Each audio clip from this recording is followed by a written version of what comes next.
Are you drowning in project management jargon? You know, I gave you volume one. Well, this is volume two. What if I told you about certain acronyms like PERT, TKM, or excuse me, TQM, QA, QC? It's like you're really eating like almost like an alphabet soup out there. I apologize.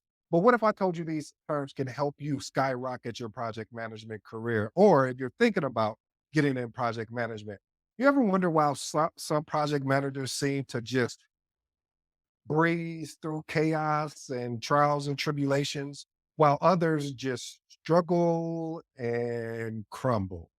What if the difference between project success and failure was hitting and understanding these acronyms at the same time, being able to understand the definitions behind these acronyms?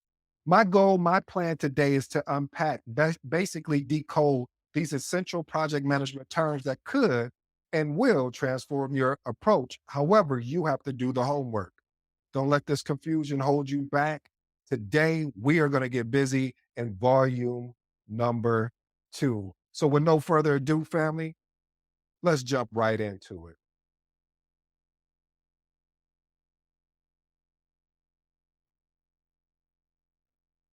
PERT, Program Evaluation and Review Technique. Again, PERT, PERT, Program Evaluation and Review Technique. It's basically an optimistic timeline. It's really the shortest possible time it could take, assuming, and this is rare, but it's possible that if everything goes perfectly. Next point, mostly likely time estimate. Really, what it does is mostly the most realistic estimate of time required to complete an activity. And the last and final point here is pessimistic time.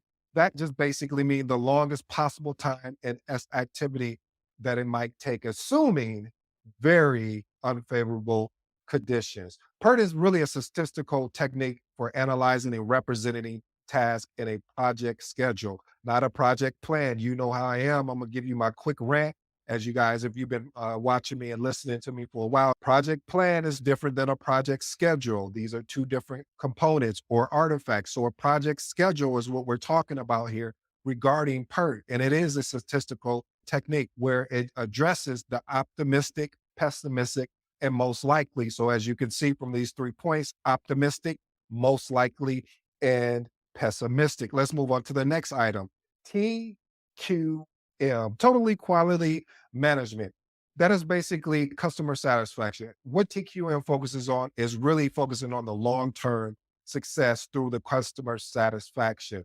Now, what you have to look at from an organizational wide involvement, I don't know why I want to say TK, but TQM also involves members of organization in improving processes, product, and culture. And then one of my favorites is continuous improvement.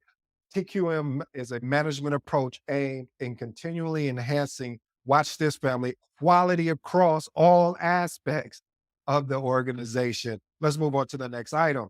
Let's unpack this. So when you look at quality management, you have QA and QC. A lot of times I've seen in my career in project management, a lot of times people get these two confused. So today I'm going to I'm going to talk about them very high level with these definitions here, but you should be able to understand the difference when someone says QC versus QA or QA versus QC. So let's look at QA, quality assurance. QA involves planned, systematic activities to ensure project processes are adequate to meet specific or specified requirements for quality.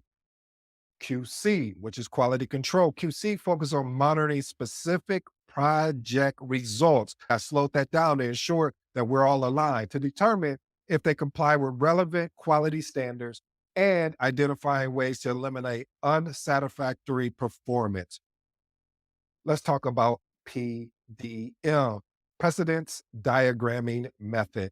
This is basically a networking diagram technique. This is really used in when you're building as part of building project schedules. So if you're using Microsoft Project, I do believe Smartsheets uses this as well, but I've used this a lot in when I was building schedules in Microsoft Project. So PDM is used as a project scheduling to visually represent the project activities and their relationships. Number two, activity representation. Activities are shown as boxes, but like basically nodes. And you ever seen a schedule? Maybe I'll build a schedule live for you guys, and I'll make it where I'm not just going to just use a Microsoft project. I'll use that. I'm not just going to use a smart sheet. I'll use that. I'll even show you in Excel, because sometimes you may go into an organization that they may not pay for these tools like a Microsoft project or a smart sheet. So you have to build it out in an Excel document.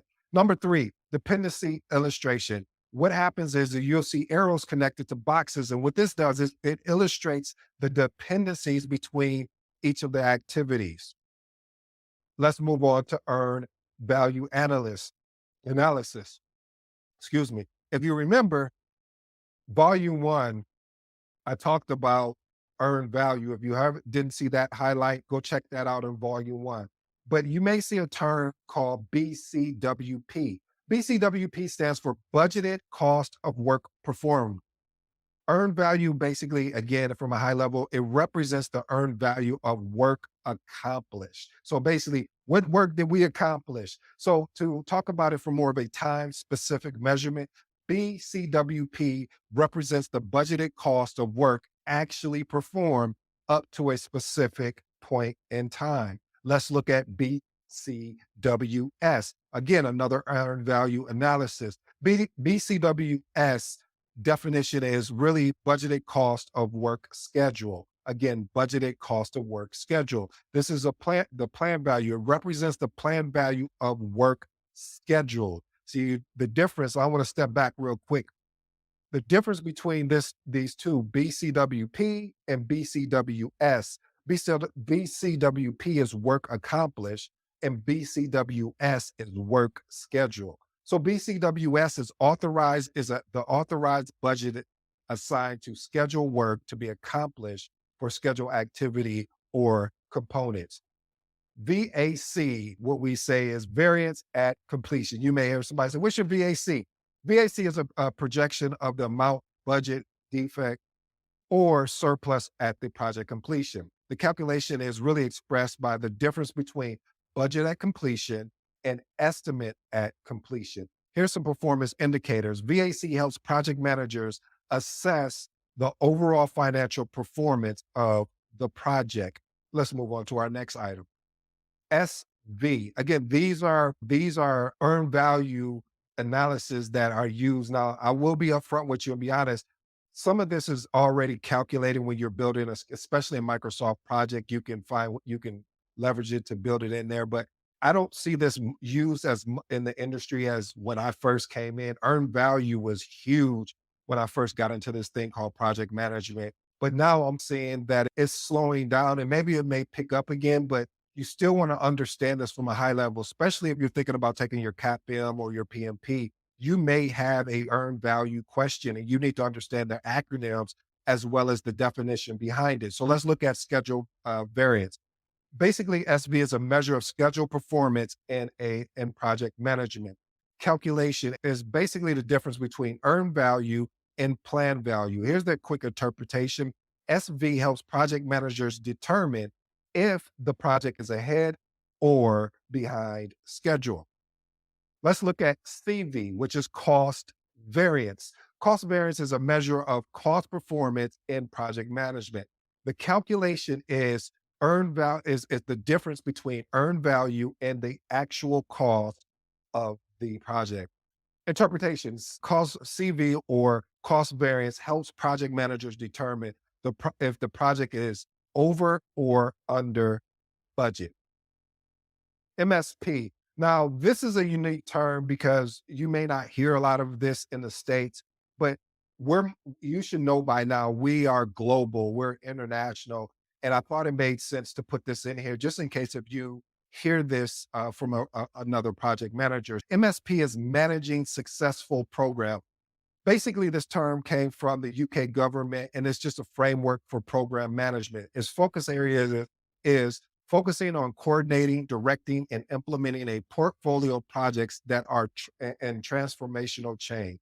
Here's the application to this. MSP provides a structured approach to managing complex programs and achieving organizational objectives. Here's a quick conclusion, family. I hope you enjoyed these terms. First of all, let's look at it from the analysis aspect. You utilize PERT, PDM, and earned value analysis for comprehensive project planning and monitoring. So, again, this piece here is around project planning and ensuring that you're monitoring the project quality. We talked about it. TQM, you look, family, I got it right. I didn't put the K in there. But TQM and QA and QC, these are basically practices to ensure high quality project deliverables. Portfolio. Now, we talked about it on volume one, which is PPM and P.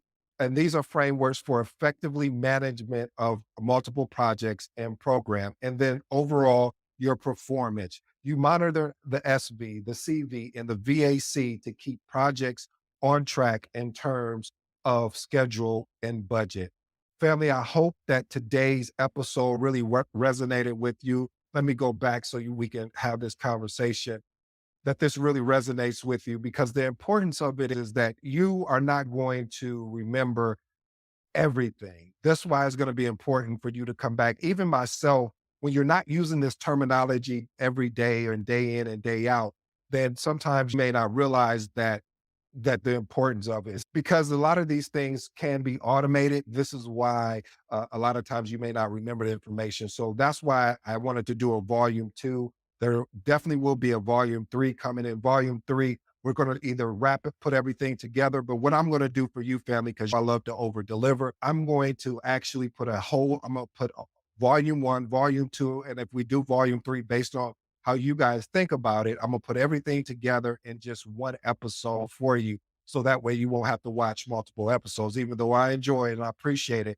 But my goal definitely is always to over deliver. I plan on, just when you look at this content, when you listen to this content, you can say, wow, he really over delivered. He gave us more than what we were asking for, and we appreciate it. So I appreciate you taking the time today, family. I hope that it was something that resonated with you, something that you didn't even realize. And I know I covered it at a high level, but I really just want you to understand, when you hear a term like SV, schedule variance, or you hear a term like acronym like CV, what's a cost variance, or I didn't even cover SPI, which is schedule performance index. But so there's so many acronyms out there, just getting familiar with them and accustomed to them. So at least, if anything, you can go do your homework and just do more due diligence on it.